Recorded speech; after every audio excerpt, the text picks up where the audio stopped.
In this video, we are going to see how we can compile the cumulative line chart so that we can see the growth of any particular parameter or two parameters or three parameters over the time. So as you can see, we have a nice looking growth chart here.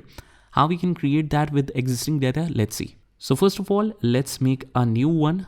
Let's insert a new sheet and we will use an existing example of dual access sheet.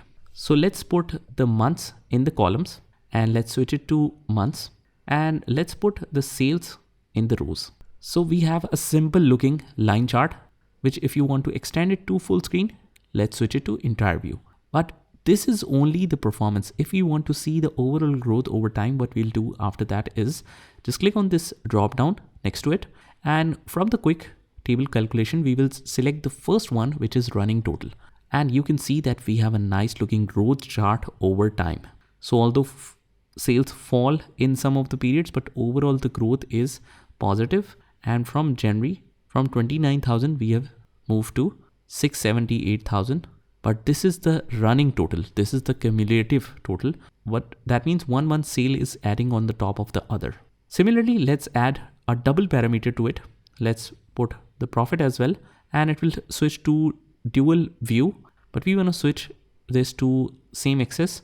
So let's go to the quick table calculation, switch it to running table, and after switching it to running total, let's set a dual access for it. Just again click on the drop down and click on dual access. It will combine both of these, and after that, let's say if you want to show the path for one as dotted lines, you can do that as well. And we can add any kind of labels if you want to. Click on show mark labels and it will show the label marks on each value.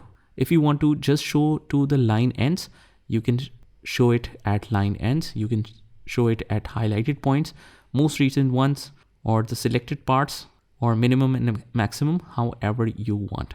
But if you want it to appear on every mark or every data point, you can do that as well. Let's add for the second one as well. In the similar way, show mark labels, and you can add it to both. After that, if you feel it's too crowded, you can add it at line ends for both of them.